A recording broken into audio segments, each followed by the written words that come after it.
இந்த நிகழ்ச்சியை மிகச் சிறப்பாக எடுத்து நடத்தி கொண்டிருக்கின்ற உலக திருக்குறள் பேரவை சார்ந்த எங்கள் கார்த்திகேயன் அவர்களே, வணக்கத்திற்குரிய அம்மா அவர்களே, இந்த மேடையிலே வந்து இருந்து மிகச்சிறப்பான ஒரு உரையை நிகழ்த்தி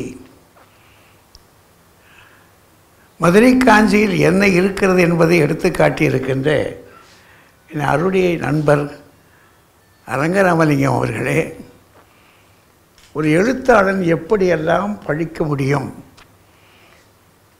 படித்த செய்தியை எந்த அளவிற்கு இனிமையாக எடுத்து சொல்ல முடியும் என்பதற்கு ஒரு இலக்கணமாக இருந்து இந்த அரங்கை கட்டி போட்ட வணக்கத்திற்குரிய எழுத்தாளர் எஸ்ரா அவர்களே, நிகழ்ச்சியை மிகச்சிறப்பாக நடத்தி கொண்டிருக்கின்ற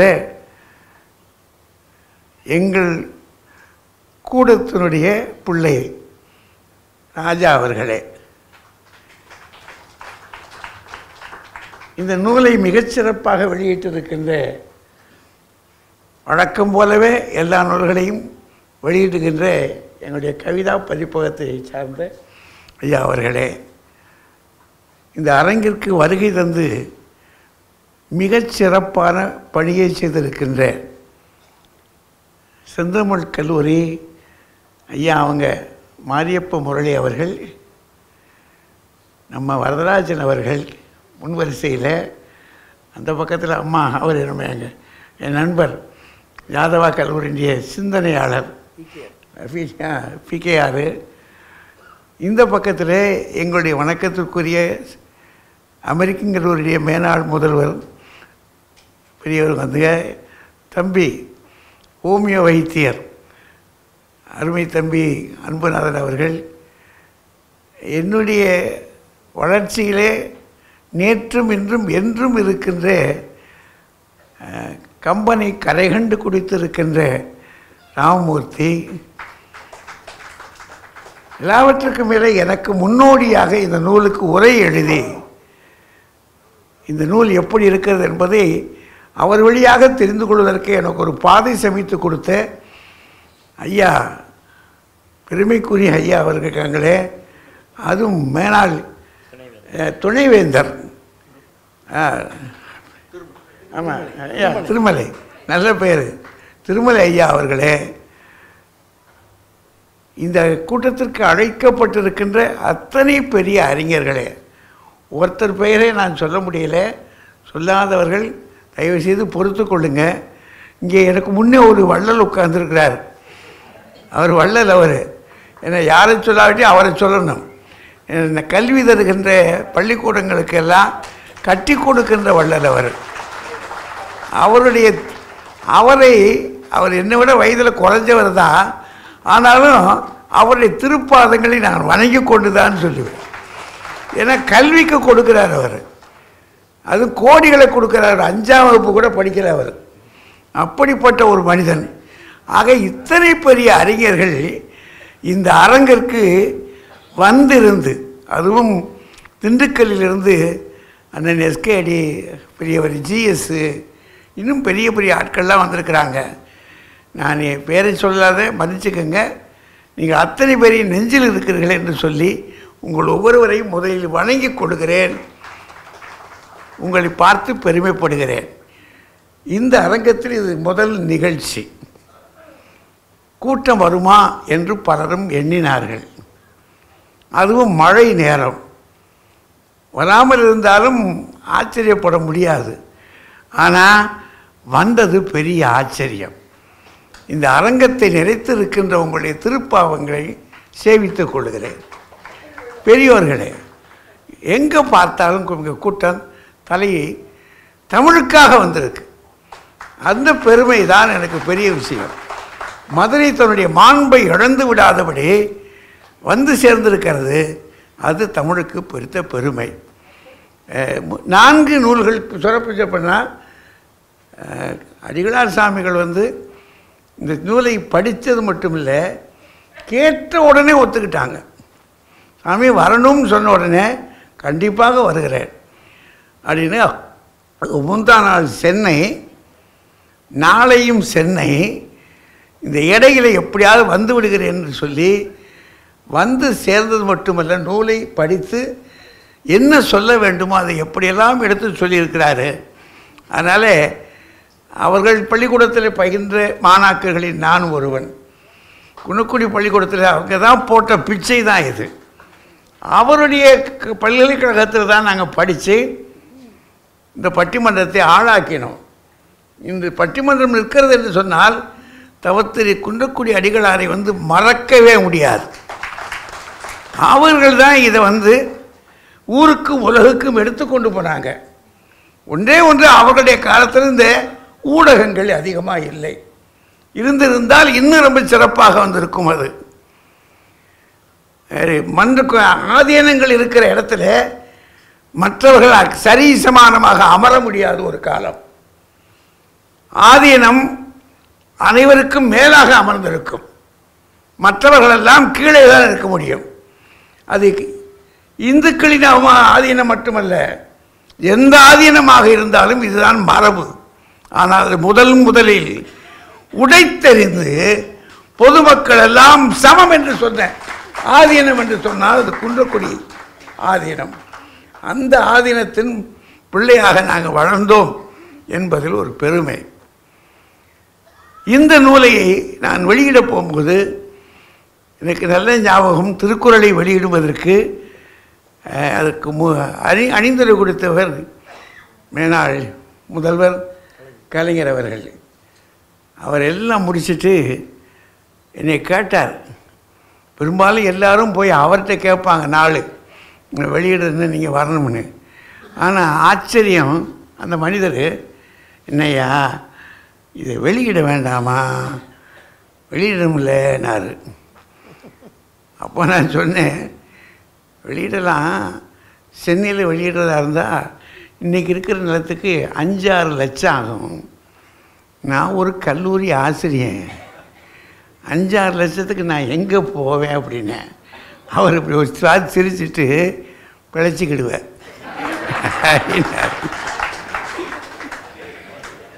அவருடைய கமெண்ட் அது. அந்த நூலை வெளியிட்ட பிற்பாடு அதை வெளியிடலை. அது அரங்கராமலிங்கத்தா, ஆமாம், பாரதியாருடைய இல்லத்தில் வச்சு அரங்கன் தான் அதை முழுமையாக நின்று அங்கே வெளியிட்டோம். அதற்கு பிற்பாடு இது புறநானூறு, அது மறக்க முடியாது, பாரதியையும் ராஜாவையும். அதோடு கூட எங்களுடைய பட்டிமன்ற குழு, குறிப்பாக சொல்லப்போனால் பாரதியும் ராஜாவும் தான் அந்த நிகழ்ச்சியை வந்து உலகம் முழுவதும் தெரிவதற்கான வாய்ப்பாக வச்சு, அது யாரை, ரஜினியை போய் கூட்டிகிட்டு வந்தது எங்கே இருந்து எனக்கு தெரியணும். அவர் மும்பையில் இருக்கார்.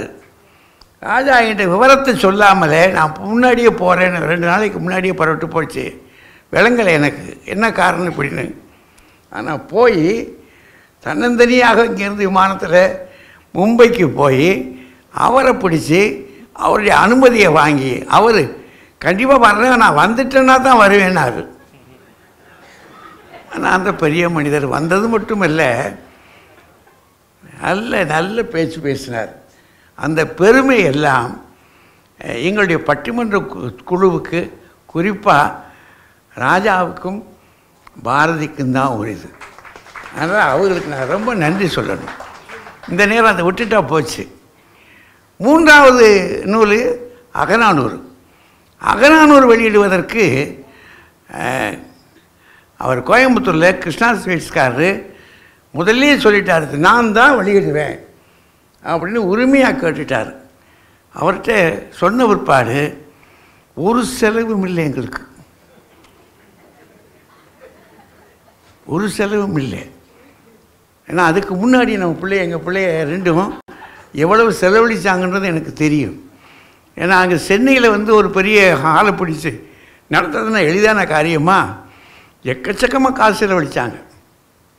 அது அவங்க சொந்த செலவு, நான் ஒரு பைசா கூட கொடுக்கலை. அதெல்லாம் நினைவாக வைக்கணும் இல்லையா.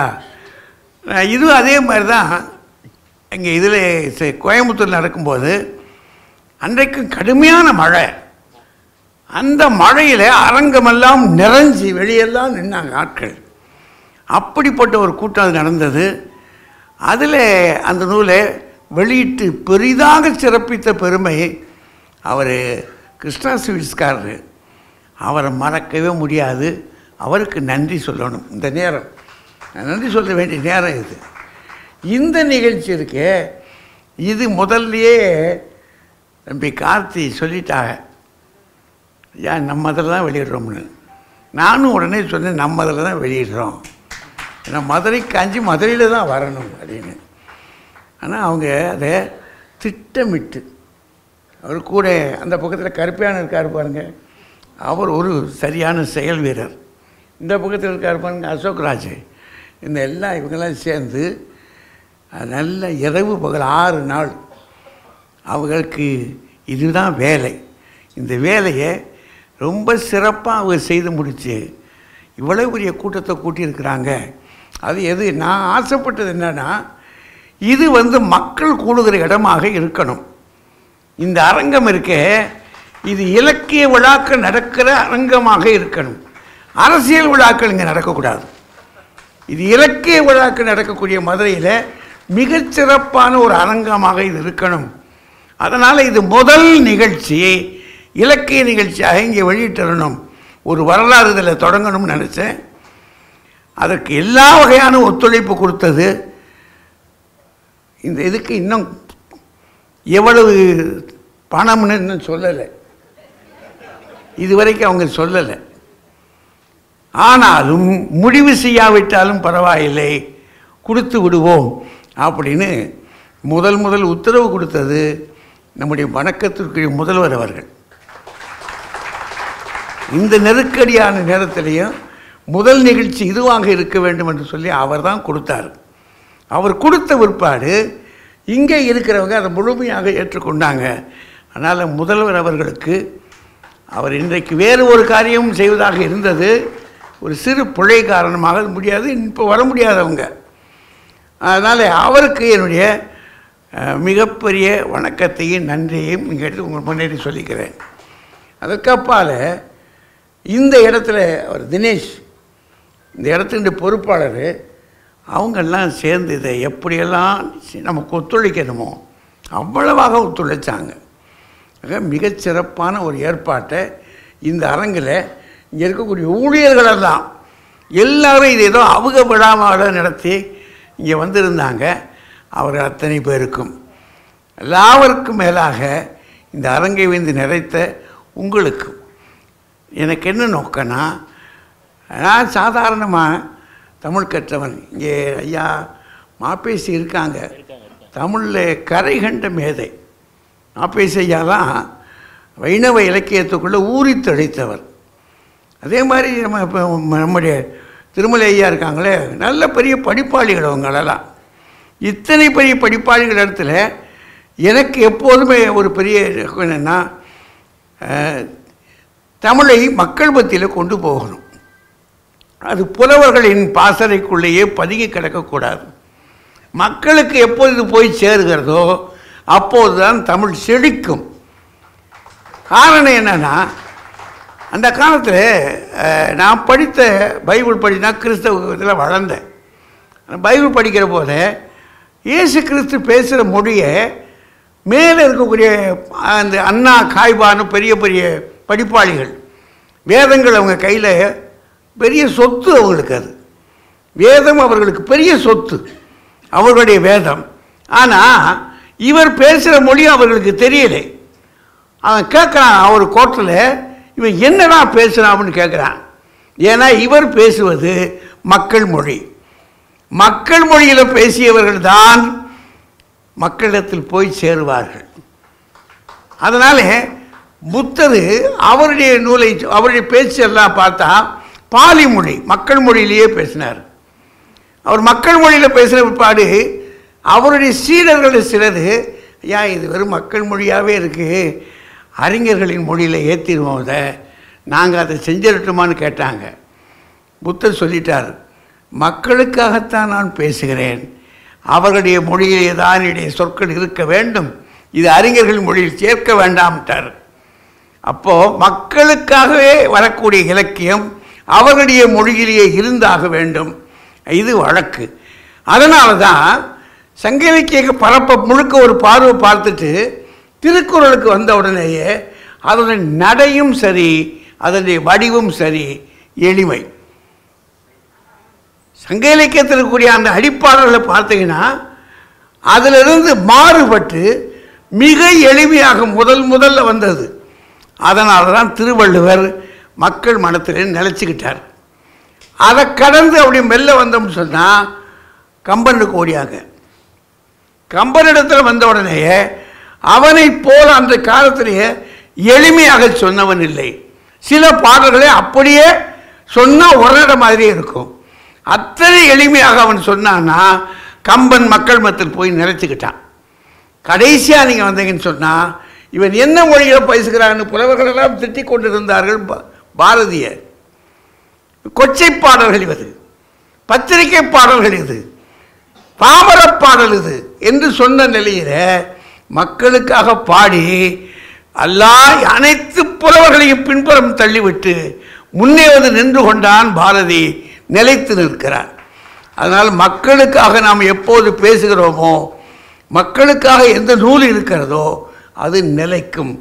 அதனால தான் இதுவரைக்கும் அறியப்படாத புலவர்களை தவிர பொதுமக்களில் சாதாரண 5வது 4வது படித்தவங்க இருக்காங்க.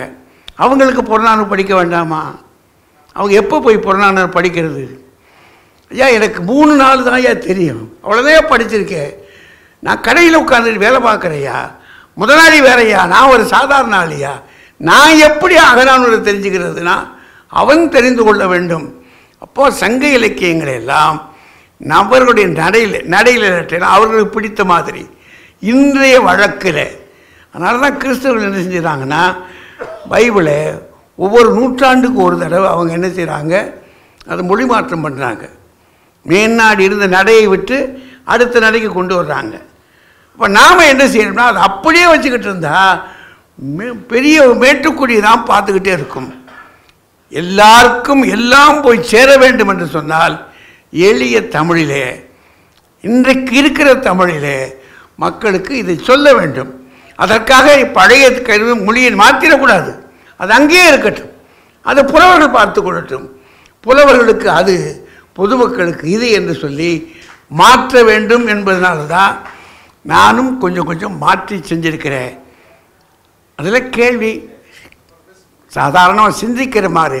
இப்போ இலக்கிய ரசனையில் மிகச்சிறப்பாக எழுதியிருக்கார் நம்ம ஐயா திருமலை. நல்லூர் அது மிகச்சிறப்பான பெரும் பக்கமாக எழுதியிருக்காரு. அவங்க எழுதியிருக்கிறது ஒரு 300-400 பக்கத்துக்கு மேலே எழுதியிருக்காங்க. ஆனால் அவர்களுக்கு புலவர்களுக்கு அதில் ரசனை, அது நகர சாயல் எப்படி வந்திருக்கு, அப்படி நகரமயமாக இருக்கிறது எப்படி அப்படின்னு நல்ல விசாரணை. ஏன்னா பல்கலைக்கழகத்தில் இருந்தவர், நான் பொதுமக்கள் பல்கலைக்கழகத்தில் படித்தவன்.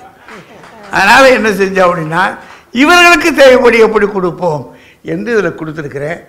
அதை மிகச்சிறப்பாக எடுத்து சொன்ன எஸ்ரா இருக்காரு, அவரும் சரி சாமி அவர்களையும் சரி, அவங்க பூரா நல்லா படிச்சிருந்து சொல்ல வேண்டியது சரியாக சொன்னாங்க. அவர்கள் ஒவ்வொருவரையும் நான் மறக்க மாட்டேன். அவர்களுக்கு என்னுடைய வணக்கமும் வாழ்த்தும். உங்கள் அத்தனை பேருக்கும் என்னுடைய நன்றியும் வாழ்த்துக்களும். நன்றி, வணக்கம். இந்த தகவல் உங்களுக்கு பிடிச்சிருந்தா லைக் பண்ணுங்க, உங்க ஃப்ரெண்ட்ஸுக்கு ஷேர் பண்ணுங்க, மறக்காம எங்க சேனலுக்கு சப்ஸ்கிரைப் பண்ணுங்க.